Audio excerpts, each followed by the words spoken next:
बिस्मिल्लाहिर्रहमानिर्रहीम। अस्सलाम वालेकुम नाजरीन, मैं हूं अमाद मजीद। आप देख रहे हैं यूट्यूब चैनल। सीनियर साफ़ी हारून रशीद की बड़ी खबर लेकर आपकी खिदमत में हाजिर हूं। सीनियर साफ़ी हारून रशीद ने बड़े हकायक बयान कर दिए हैं, अंदर की खबर ब्रेक कर दी है। सीनियर साफ़ी हारून रशीद क्या कहते हैं, आज दिन भर की बड़ी खबरें क्या हैं, इलेक्शंस में क्या हो रहा है, कौन सी पार्टी इस टाइम जो है मैदान मार रही है और कौन सी पार्टी इस टाइम इलेक्शन में कहीं बहुत दूर खड़ी नजर आ रही है। ये तमाम तर बड़ी खबरें आगे चलकर आप साथ वीडियो में शेयर करूंगा, लेकिन खबरों की तरफ चलने से पहले और खबरों की तफसीलात शेयर करने से पहले आप सबसे एक सवाल कि आप इस इलेक्शन में किस पार्टी को वोट डालेंगे, कमेंट सेक्शन में लिखिएगा। बढ़ते हैं खबरों की जानब। आज नून लीग ने एक जलसा किया है ननकाना साहब में। उस जलसे से पहले नून लीग ने काफी हाइप क्रिएट की और बताने की कोशिश की कि हमारे पास काफी पावर है, लेकिन नून लीग की पावर, नून लीग का एक, नून लीग ने उन्होंने जलसा किया, या यूं कह लें कि उन्होंने एक रैली निकाली लाहौर में। लाहौर में नून लीग की जो रैली थी वो बुरे तरीके के साथ नाकाम हुई, और इस रैली के ऊपर और नवाज शरीफ साहब के जितने भी जलसे हैं उन जलसों के ऊपर इमरान साहब का एक बयान भी अब सामने आ चुका है। इमरान साहब कहते हैं, सुना है नवाज शरीफ साहब जो हैं वो छोटी छोटी जलसियां कर रहे हैं। नवाज शरीफ साहब से जलसियां कर सकते हैं, नवाज शरीफ साहब को जलसियों के अलावा कुछ भी करना नहीं आता। नून लीग इस टाइम मायूस हो चुकी है और नून लीग ने रुख इख्तियार कर लिया है सोशल मीडिया का। अब मैं देख रहा हूँ सोशल मीडिया के ऊपर नून लीग काफी सरगर्म है, क्योंकि जमीन में यानी कि जो ग्राउंड में ग्राउंड रियलिटीज हैं, जमीनी जो हकायक हैं, तो उसमें नवाज शरीफ साहब को बहुत बुरे तरीके के साथ अवाम उनको ना उनके जलसों में आ रही है, ना उनके जुलूसों में आ रही है, ना उनकी रैलीज को अटेंड किया जा रहा है। तो नवाज शरीफ साहब मुश्किलात का शिकार है। अब वो नून लीग अपनी पॉपुलैरिटी दिखाने की नाकाम कोशिश कर रही है सोशल मीडिया के ऊपर। सोशल मीडिया के ऊपर अभी इन्होंने एक नई कैंपेन शुरू कर दी है कि किसी तरीके से नवाज शरीफ साहब को बहुत बड़ा लीडर साबित किया जा सके, लेकिन वो साबित करने में ये लोग कामयाब नहीं हो रहे।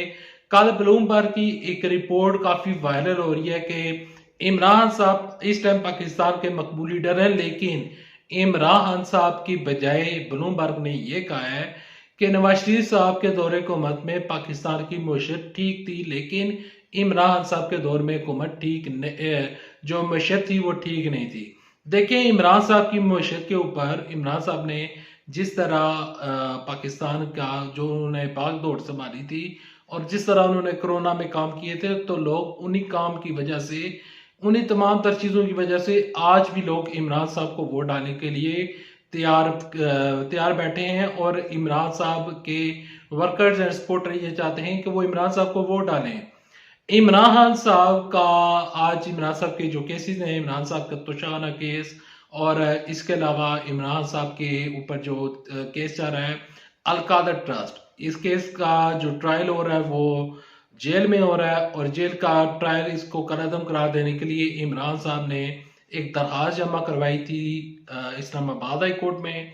इस्लामाबाद हाई कोर्ट में अब इस दरखास्त के ऊपर फैसला महफूज कर लिया गया है, और चीफ जस्टिस आमर फारूक साहब और जस्टिस जो दो रुकनी बेंच है, इस बेंच ने ये फैसला महफूज किया है।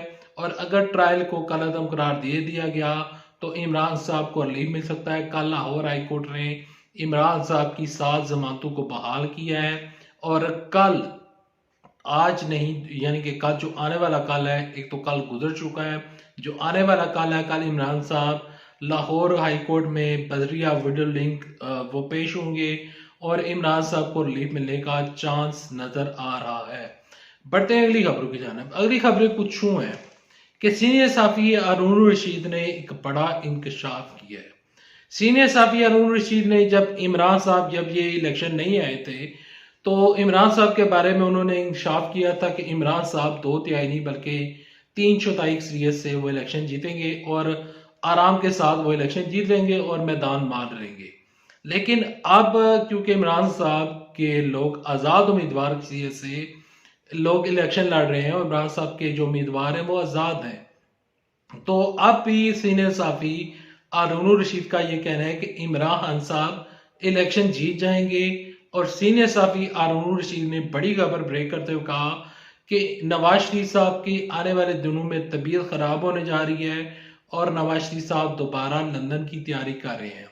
अब सीनियर साफी हारून रशीद ने यह खबर ब्रेक की है, लेकिन जो मेरी नजर है, जो मेरे इस चीज के ऊपर मेरा तबसरा है, देखें इस टाइम इमरान खान साहब को, अगर इमरान साहब हुकूमत बनाना चाहते हैं तो उनको या तो पीपल्स पार्टी के साथ जाना होगा, या अगर उनके साथ नहीं जाते इमरान साहब तो इमरान साहब को किसी बड़ी जमात, अगर कोई एक ऐसी जमात जो कि आजाद उम्मीदवार जो सारे इकट्ठे हो जाएं, एक जमात बना लें, तो फिर इमरान साहब की हुकूमत बन सकती है।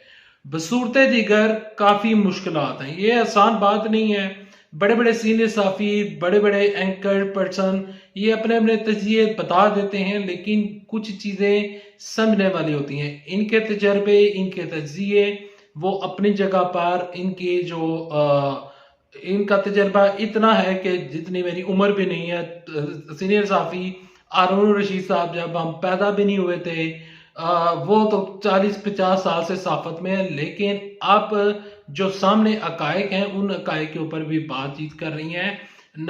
यहाँ पर बिलावल भुट्टो जरदारी साहब जो हैं वो ये दावा कर रहे हैं कि वो आजाद उम्मीदवार की हैसियत से, आजाद उम्मीदवार की हैसियत से जितने भी लोग इलेक्शन लड़ेंगे, इलेक्शन जीतेंगे, वो पीपल्स पार्टी को ज्वाइन करेंगे। तो यकीनन बैक एंड पर जितने भी ये जो आजाद उम्मीदवार हैं, इन्होंने बिलावल भुट्टो जरदारी को यकीन दहानी कराई होगी कि हम जब इलेक्शन जीतेंगे तो हम आपकी पार्टी में आ जाएंगे। बिलावल भुट्टो जरदारी कोई भी ऐसी बात वो खुद से नहीं कर रहे, कुछ ना कुछ तो इसके पीछे पर्दादारी होगी, कोई राज होगा। इसी वजह से बिलावल भुट्टो जरदारी ने इतनी बड़ी स्टेटमेंट दी है। और उन्होंने ये स्टेटमेंट इतनी भी नहीं दी, बल्कि वो ये भी कहते हैं कि हम आकर हुकूमत बनाएंगे और हुकूमत बनाने के बाद हम इस तरह करेंगे कि नवाज शरीफ साहब अपोजिशन में आकर बैठेंगे।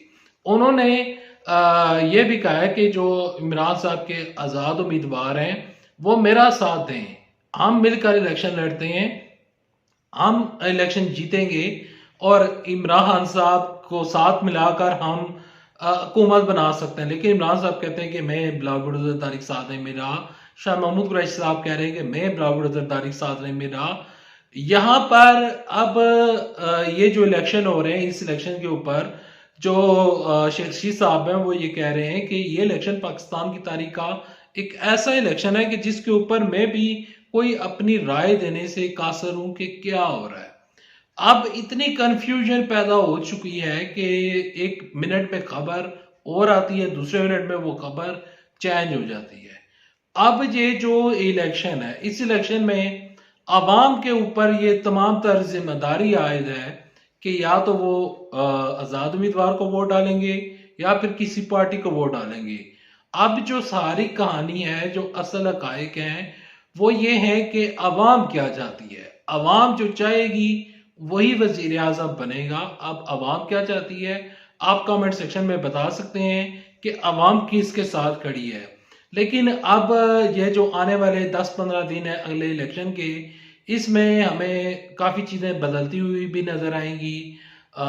यकीनन हो सकता है कि तहरीक इंसाफ के कुछ लोग नाराज़ नज़र आ जाएं, नाराज़ हो जाएं, क्योंकि मामला ये है कि तहरीक इंसाफ के चंद लोग नाराज़ नज़र आ रहे हैं क्योंकि उनको टिकट जारी नहीं किया गया।